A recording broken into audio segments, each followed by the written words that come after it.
long. Okay, so let's do at least this piece because we're not going to finish before Pesach. Following the Hagalah process. Following is the Hagalah process. First, the utensil must be cleaned thoroughly so that no food particles remain. Rust as well must be removed to ensure that no food trapped under it. Okay. However, any rust that is simply decoration because of the utensil tarnished, the discoloration, I apologize, simply discoloration because of the utensil tarnished condition need not to be removed since there is no food beneath it. Any cracks and crevices inside the utensil must be thoroughly cleaned as well. Okay, so the first part is to clean the utensil. So if you have, let's say you have your paref pot, right? Whatever you were cooking, and now you want to make kosher for Pesach. Okay, that's a straightforward example. It was nothing wrong ever done, but even if it was something wrong, it's the same procedure. Okay, so first we wash it very nice with detergent, with dishwasher, right? Wash it well, no problem. So they say rust. Usually we don't have rust today, but in olden days, yeah, when I was young, I remember we had rust in these in the pots for sure, right? So, but the only issue with this rust is not rust itself. It's not the problem. The problem is maybe there is still food underneath. Okay, no problem. So you wash very thoroughly. The rest of the Hagalah process should be done after 24 hours. Have elapsed from the last time the utensil was used with heat. Okay, so usually what we do, we just wash it, right? Leave it be for 24 hours. That's even though it's not necessary as he's saying, but we try to follow like one procedure. As I always say, it's like if you remember like simple, maybe you do a little extra, but simple one procedure, you're never going to make mistake. People who try to remember all of these scenarios, unless you're a very big genius, yeah, go ahead, that's very good. But if not, so just one scenario, you washed it well, 24 hours, no use. Okay, continue. And just to remind us, this water from the sink when you wash it could be very hot. Hot meaning what? Yatzaledesbo. So it's already like cooking. So that's proper to let it sit and dry for 24 hours. Okay. So one more time, the rest of Hagalah process should be done after 24 hours have elapsed from the last time utensil was used with heat. Okay, this is so that any taste that is impunged from the walls will be spoiled taste. So even though the taste is going to come out, and you will see when it dip into this big pot. So I have this big pot. Somebody have to give it back to me soon. So you see, like it's going to be like a black residue on the walls, and you would not understand. We try to wash it out; it's impossible. And when you try to kosher your pots, they're clean, they're absolutely clean, right? But it's another proof that taste goes inside, and only through this process goes out, right? But even the taste is going out. Right, you extract the taste that was absorbed into the walls, but it's going to be already spoiled taste. Spoiled taste meaning it was 24 hours, right? And plus you use all of the dishwasher. Continue. Next one, select a pot in which to do Hagalah. When kashering the meat or dairy utensil, preferably a pot of the same type should be chosen. For example, when kashering a meat knife, a meat pot should be chosen. Okay, that pot should also not have been used for a hot food within the 24 hours. All pots used to kosher other utensils should be cleaned. Okay, so technically, technically you're not obligated to get a separate pot for kashering. Technically, you can use one of the pots. But as I said, the taste is going is getting out, and it's going to stay on that pot for sure. Maybe there is some way to clean it, but I'm not sure. We try a few times. Just let it be. All right, continue. But technically, as we said, you can use another pot of the same category, right? If it's meat pot, so for example, you want to try to kosher meat knife. I'm not sure why he's saying knife.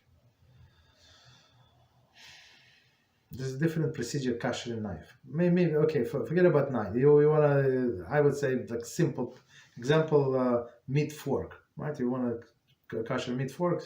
You should use a clean meat pot that you have not used for 24 hours. Of course, it is cleaned and everything. Continue. When kosher utensil from the chametz for a Pesach use, the utensil in the pot should likewise not have been used within the 24 hours. So Pesach, as we said, it's on Pesach you do exactly the same procedure of kashering as when you made a mistake and use meat spoon for the milk. Okay, it's exactly the same procedure. If chametz pot is chosen, then it is customary to kasher that pot first before using kasher the utensil. The Pesach pot. Okay. So it's very interesting. So he's saying, okay, so you want to kasher your pots and like forks and knives, okay. Forks and spoons for Pesach, but you have to start somewhere, right? So if you're going to kasher them in your homemade stick pot, how is it going to help you? It's not going to help you. So you need. So he's saying that at least one pot you have to make like a kosher the Pesach, like kosher it by itself. We're going to see how, right? But the different simple solution, as I said before, just get yourself, if you need to kosher, just get yourself a separate pot, like not expensive, and that's it. And you use it for koshering. If a Pesach pot is chosen, so now he has a Pesach pot, and now he wants to kosher, or she wants to kosher all of the meat pots, right, and make them available for Pesach. There is no problem. That's what, just so we know, that's what our grandparents and all of the generation till Moshe Rabbeinu they were. They did not have this luxury of second set dishes for Pesach and stuff like that. Maybe rich people did, but majority of people they would go through the Kashering every year. Continue. If a Pesach pot is chosen, then if that pot will be used for Pesach, it itself must be kosher before use on Pesach. Okay. It is it's expedient to know a separate kashering pot to own pot for Pesach in order to simplify kashering process. Right, so as we said, so it's proper to have kashering pot. If you want to look again, if you every year you want to flip from chometz pot to non-chometz pot, to kosher Pesach pot. Okay, so continue. So we got a clean pot, right? The next step is to fill the pot with water and place it over the heat until it comes to boil. So you have a cover, you cover, and you wait until it boils. So of course it might take, since a lot of water, like it's not maybe 40 minutes, sometimes more. It depends on the pot, but it takes time. Just so you know, it is most preferable to do the kashering while the water is actually at boiling. However, if it was not done so, the atom is still kosher. So what he's saying, and it's proper to do, and he does not say here, but actually in Shulchan Aruch they say to heat up the stone, right, until it's like white, minutes so hot, and put it into this into our pot. So meaning the temperature is going to be over the boiling point. It's so hot. It's going to be so hot there, right? But even if you don't do that, even though you didn't do that, so between the kashering, so you have to kasher 5 pots. Let's like when you take out one, cover the pot in what you cover and what you kasher, let it boil it again, like I don't know, whatever time it needs, maybe a few minutes, and then do it again. So, but make sure it's always boiling. But as he said, if after the fact, if it was not boiling at some point, that's okay, but proper, so the water would boil, always. Continue. The utensil to be kosher should be immersed in the boiling water, right? So don't like, it's you have to remember like this water is very, very hot. So get special gloves, like rubber gloves, not like you use for a dishwasher. Those are not good. They're special, like maybe silicone gloves that you would use to get the things from the stove or something, like serious stuff, right? And something with what you can get the pot out. Okay. Although it is preferable to immerse the entire utensil at one time, if it's not possible, one will immerse it by parts, part by part, as long as every piece of utensil was in the water at one point. So sometimes like you need a like maybe a frying pan, right? It's if it's a little wider, so it's most likely you're not going to have such a big pot, so you can do one part, one side, and do another side. There is no problem.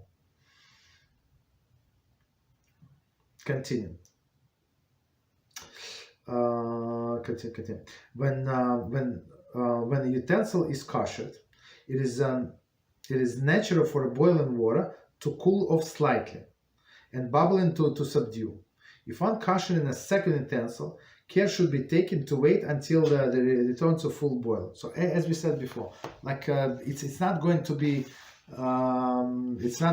such an easy process, right? So you have to be patient, cover it, wait some time, whatever, 2 minutes, 5 minutes, whatever you need to do. And even though like after the fact, if it was not boiling, it was like close into the boiling point, but it's proper to wait until it boils again.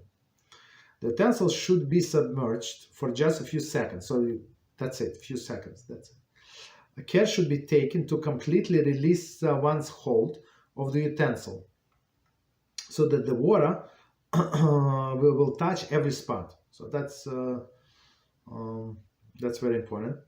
If tongues are used to hold the utensil, then move the tongues to a different spot of the utensil and immerse the utensil again. So the tongues, so don't use it. So I told somebody said, yeah, I have one. So somebody were borrowing from me this pot, and they said take tongues. They say no, I don't need that. And they use the short one that you use to flip the food, right? You have a like short one to flip the food. You have a piece of chicken, so you take with the tongues and flip out. So but they were too short, and the water splashed. It was disaster. I have a long one. We use one that people use for barbecue. Okay, they were durable. They very long handles. You would not get splashed with water. Right. So and they say you keep the tongues in one spot, then move to another spot. No problem. Continue. So meaning what, that water should reach everywhere. The custom is to immediately rinse the utensil with cold water upon the removal from the pot of the boiling water. If this was not done, the Kashering is still valid, since neither vessel had been used for 24 hours. Okay. So one more time, and we're going to. The custom is to immediately rinse the utensil with cold water upon the removal from the hot spot, from hot boiling water. If this was not done, the Kashering is still valid, since neither vessel had been used for 24 hours. Okay, so after the fact there is no problem, but I would say that that's you just use it this time when where you cover the part where the water is, so it can bring back to the boiling point, and you can rinse in the cold water this utensil, no problem. It is customary not to use the water for the kashering pot for any other purpose. So as I said, it's dirty, even though you clean everything perfectly clean, but still, just 1 second. If it come